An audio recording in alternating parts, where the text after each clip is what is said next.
ഹണിബീസ്, welcome back to my YouTube channel. ഈ മാമ്പഴ സീസണിൽ വളരെ രുചിയോടുകൂടെ തയ്യാറാക്കി എടുക്കാൻ സാധിക്കുന്ന ഒരു അടിപൊളി മാംഗോ പുഡിങ്ങിന്റെ റെസിപ്പിയുമായാണ് ഞാൻ ഇന്ന് എത്തിയിരിക്കുന്നത്. ചുരുങ്ങിയ സമയം കൊണ്ടും ഇൻഗ്രീഡിയൻസ് കൊണ്ടും ഇതെങ്ങനെ വീട്ടിൽ തയ്യാറാക്കി എടുക്കാം എന്ന് നമുക്ക് കാണാം. അതിനു മുന്നേ വീഡിയോ ആദ്യമായിട്ട് കാണുന്ന കൂട്ടുകാരുണ്ടെങ്കിൽ വീഡിയോ ലൈക്ക് ചെയ്യാനും സബ്സ്ക്രൈബ് ചെയ്ത് ചാനൽ സപ്പോർട്ട് ചെയ്യാനും മറക്കല്ലേ. കൂടാണ്ട് ഞാൻ അപ്ലോഡ് ചെയ്യുന്ന വീഡിയോസ് നിങ്ങളിലേക്ക് എത്താൻ ആ നോട്ടിഫിക്കേഷൻ ബട്ടൺ കൂടി ഒന്ന് ഓൺ ആക്കിയേക്കണേ. ഫസ്റ്റ് നമുക്ക് നമ്മുടെ മാമ്പഴം ഒന്ന് അരച്ചെടുത്താലോ. അതിനായി ചെറിയ കഷ്ണങ്ങളായി അരിഞ്ഞു വെച്ചേക്കുന്ന പഴുത്ത മാങ്ങ ഒരു മിക്സി ജാറിലേക്കിട്ട് ഒരു തുള്ളി വെള്ളം പോലും ആഡ് ചെയ്യാണ്ട് തരികളൊന്നും ഇല്ലാതെ നല്ലോണം അരച്ചെടുക്കുക. അടുത്തതായി എടുത്തു വെച്ചിരിക്കുന്ന കോൺഫ്ലവർ നമുക്കൊന്ന് ഡൈല്യൂട്ട് ചെയ്തെടുക്കാം. വെള്ളം ഒഴിച്ച് കട്ടുകളൊന്നും ഇല്ലാണ്ട് നല്ലോണം ബ്ലെൻഡ് ചെയ്തെടുക്കാവുന്നതാണ്. തുടർന്ന് പ്രീ ഹീറ്റ് ചെയ്ത പാനിൽ മാംഗോ പൾപ്പ് ഇട്ട ശേഷം നല്ലോണം മിക്സ് ചെയ്യുക. ചെറുതായി ഒന്ന് ചൂടായി വരുമ്പോൾ തന്നെ നമ്മൾ എടുത്തു വെച്ചിരിക്കുന്ന പഞ്ചസാര ഇതിലേക്ക് ആഡ് ചെയ്ത് കൊടുക്കുക. നല്ലോണം ഇളക്കിക്കൊണ്ടിരിക്കുക. ഫ്ലെയിം എപ്പോഴും ഒരു മീഡിയം ടു ലോ ലെവലിൽ കീപ്പ് ചെയ്യാൻ ശ്രമിക്കണം കേട്ടോ. പഞ്ചസാരയും മാംഗോ പൾപ്പും ചെറുതീയിൽ നല്ലോണം യോജിപ്പിച്ചെടുത്തതിന് ശേഷം നമ്മൾ എടുത്തു വെച്ചിരിക്കുന്ന ഫ്രഷ് ക്രീമും ആ കോൺഫ്ലവറിന്റെ മിക്സും ഇതിലേക്ക് ആഡ് ചെയ്യാവുന്നതാണ്. കോൺഫ്ലവർ ആഡ് ചെയ്തത് കൊണ്ട് തന്നെ ഇത് കട്ട പിടിക്കാനുള്ള ചാൻസ് വളരെ കൂടുതലാണ്. അതുകൊണ്ട് വീണ്ടും നിർത്താണ്ട് ഇളക്കിക്കൊണ്ടിരിക്കുക.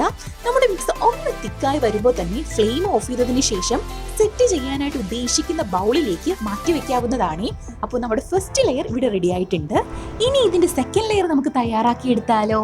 ഇതിനായി 1/4 കപ്പ് കോൺഫ്ലവർ പാലിൽ നല്ലോണം മിക്സ് ചെയ്തെടുക്കുക.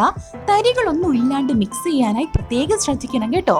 ഇതിലേക്ക് ഒരു 1/4 ടീസ്പൂൺ വാനില എസൻസും കൂടി ആഡ് ചെയ്ത് കൊടുക്കുക. തുടർന്ന് മുന്നത്തെ പോലെ പ്രീ ഹീറ്റ് ചെയ്ത പാനിൽ ഒഴിച്ച് നല്ലോണം ബ്ലെൻഡ് ചെയ്യുക. ഇതിലേക്ക് മധുരത്തിന് ആവശ്യമായ പഞ്ചസാര കൂടി ആഡ് ചെയ്യാൻ മറക്കരുത്. മിക്സ് ഒന്ന് തിക്കായി വരുന്നു എന്ന് കാണുമ്പോഴത്തേക്കും ഫ്ലെയിം ഓഫ് ചെയ്തതിന് ശേഷം നമ്മൾ മുന്നേ സെറ്റ് ചെയ്യാനായി വെച്ചേക്കുന്ന നമ്മുടെ മാംഗോ പൾപ്പിന്റെ കൂടെ ഇത് ആഡ് ചെയ്ത് കൊടുക്കാവുന്നതാണ്.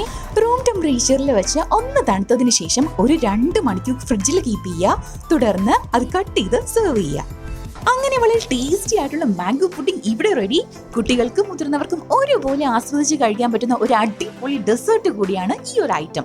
മാങ്ങയുടെയും ക്രീമിന്റെയും ആ ഒരു ഫ്രഷ് ടേസ്റ്റും വാനില എസൻസിന്റെ ഫ്ലേവറും കൂടി ആകുമ്പോൾ ഞാൻ പറയണ്ടല്ലോ, സംഭവം സൂപ്പർ ആയിട്ടുണ്ട്. എന്റെ വീട്ടിലെ പ്ലേറ്റ് കാലിയ. അപ്പോൾ നിങ്ങളും ഈ മാമ്പഴക്കാലം കഴിയുന്നതിന് മുന്നേ വീട്ടിൽ ട്രൈ ചെയ്ത് നോക്കുക. ഫീഡ്ബാക്ക് ഒന്ന് കമന്റ് ചെയ്തേക്കണേ. വീഡിയോ ഇഷ്ടമായെങ്കിൽ ഷെയർ ചെയ്ത് നിങ്ങളുടെ കൂട്ടുകാരിലും എത്തിക്കുക. So stay tuned for another video. It's your Honeybee. Just do like, share and subscribe.